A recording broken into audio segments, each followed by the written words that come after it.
guys, the Chief Ash here today to talk to you about, give you my little thingamajigger or whatever on Iron Man 3. So here we go.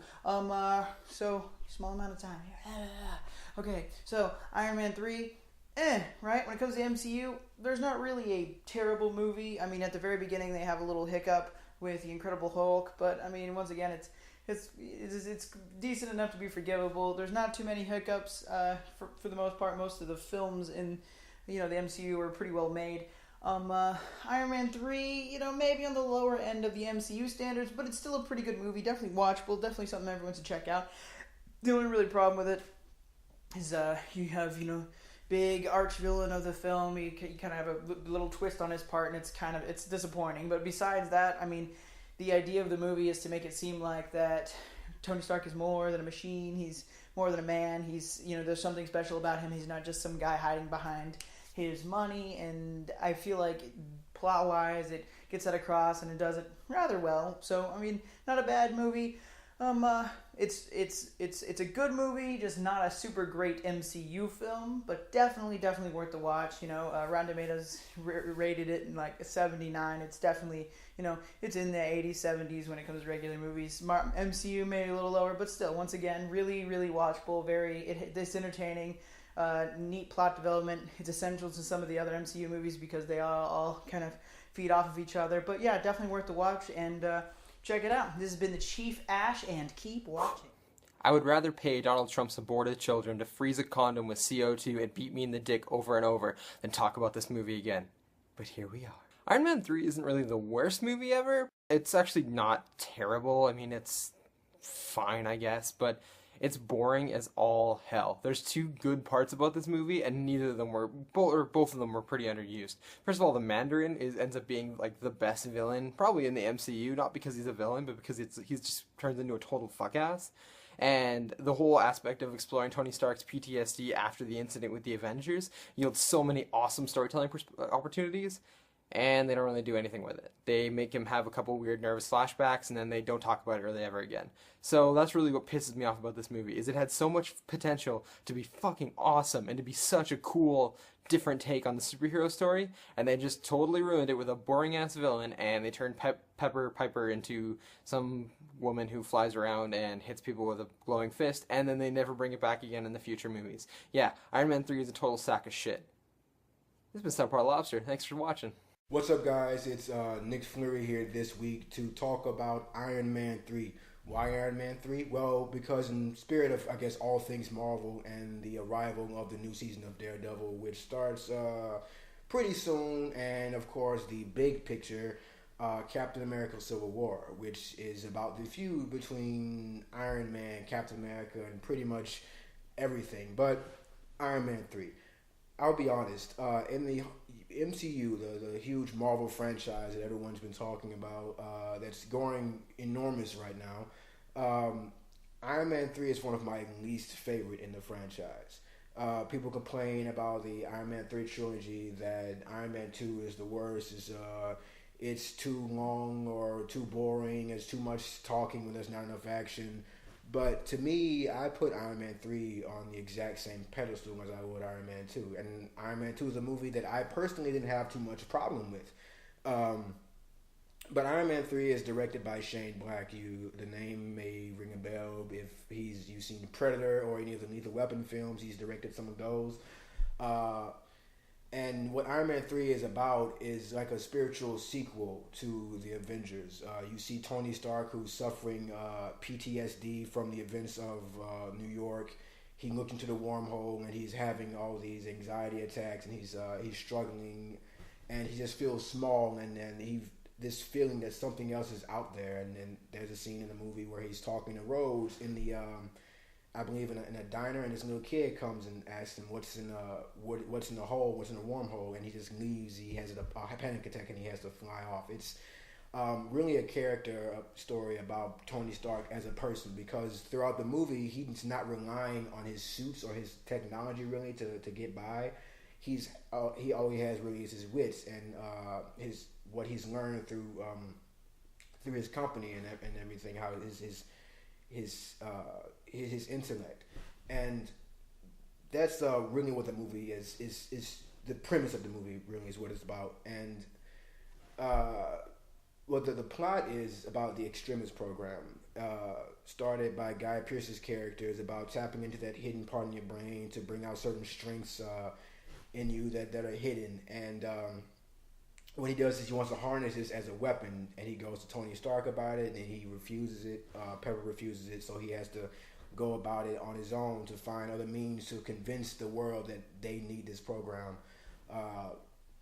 Whether it's capturing the president or introducing the Mandarin, this global terrorist who is bombing certain sections of the U.S., certain sections of the world, really, and he gets on television and he makes these announcements, these public statements. He's threatening the president, threatening the governments, and what Tony Stark does, his answer to the problem is to convince the Mandarin, if he really wants to threaten someone, threaten me. And that's when the Mandarin and his cohorts, the Ten Rings, the members of the Ten Rings, attacks his house, blows it up, and he loses everything. Or so we think he loses everything. And all of this is fine. All of everything it's progressing. The story is progressing. It's not as boring as people make it out to be. It's pretty entertaining for the most part. But really, to me, the thing that bothered me about the movie was the Mandarin. Now, to talk about the Mandarin, Sir Ben Kingsley, he's a really great actor. He's been in tons of movies. He's won awards. He's played Gandhi, if you've seen it.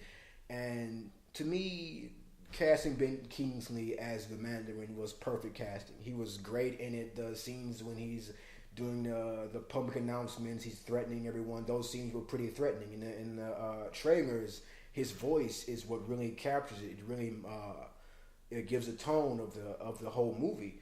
And as I said before, Ben Kingsley was perfect for the cast, because I remember reading that they didn't want to cast an actor of Asian descent because they didn't want to imply racism, like the Asian Mandarin from the comics was maybe too old for its time. They wanted to try something new, and it worked. It worked really well. I was believing it. I was loving it.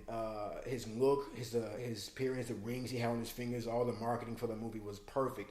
And Ben Kingsley, as I said, he was great in the movie.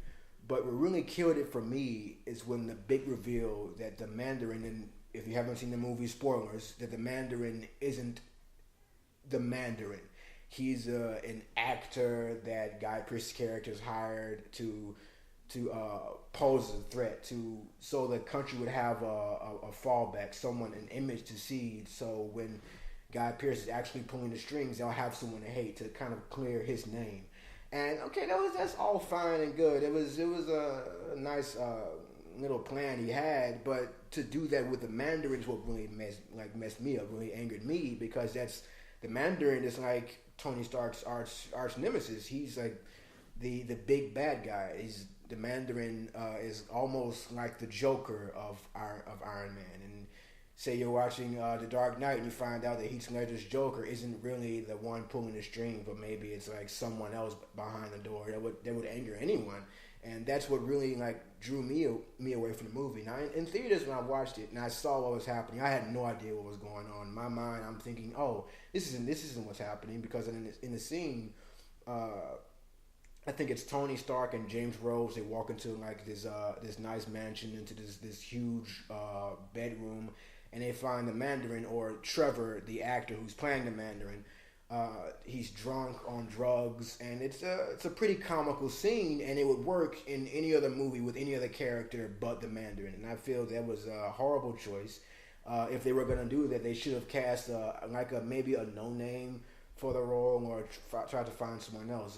But really, it really drives me crazy that the casting was so perfect, and they go in this completely different direction. And Shane Black came out and said that they were taking a big leap, huge risk doing that, and was it worth it? I really don't know.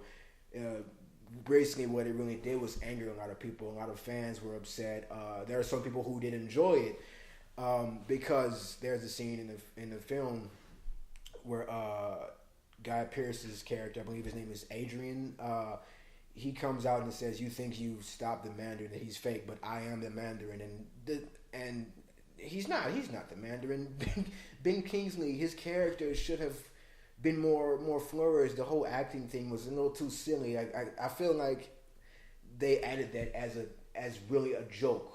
That they were gonna make a joke about it because they couldn't do the character the way they wanted to do it, like with the being of Asian descent. They'll just ruin the character, and so I don't know. It's really upsetting. I don't want to just keep talking about that specific plot point, but that's really the main thing that brings me out of the movie is when they just and it's really frustrating. It's really frustrating that they made that choice, but.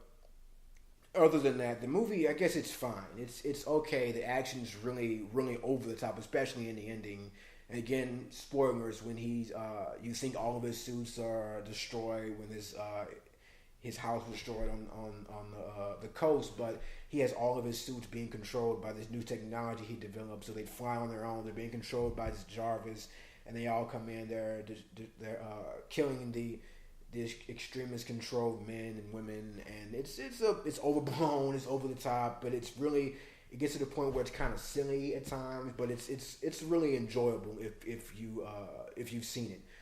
But again, to me, the only thing that really drove me insane was the Mandarin, and maybe a different route could have been taken. Maybe they could have focused more on Tony, because the relationship between him and the boy was it was pretty entertaining. It was pretty funny. They had a little banter going on, and they could have focused solely on him when he's suffering through his PTSD, which is throughout the movie. It's throughout the majority of the movie until he realizes what he must do, that he needs to like move past everything and just focus on the task at hand. The PTSD. He starts having the nightmares and the visions, and he moves forward with his life. And that aspect was done pretty well. And in the end, when he and Rhodes are tag teaming together as War Machine and Iron Man, it really parallels the Mel Gibson, Danny Glover aspects of Lethal Weapon, because as I said before, Shane Black is known for some of the Lethal Weapon films.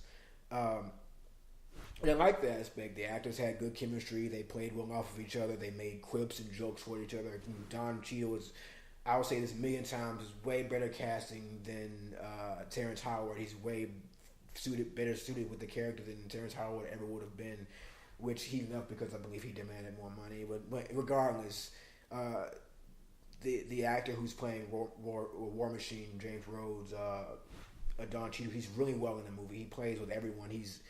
He makes a movie just as much as Tony Stark does, for me at least.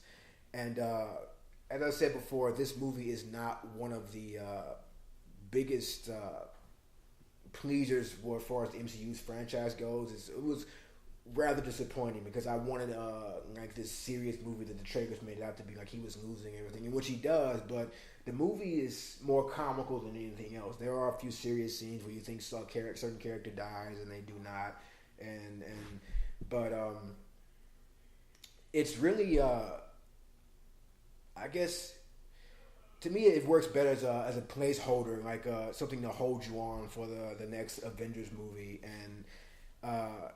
And again, spoilers, one of the other big parts of the movie is that he removes the reactor in his chest. He has to get rid of it because he's moving on from Iron Man. He finally has the heart transplant. He gets it removed, which I was okay with, but I prefer that was another choice they should have probably should have went. That probably should have been handled a little better, because it goes on with the whole I am Iron Man. Iron Man is who I am. The suit and I are one. But he gets rid of the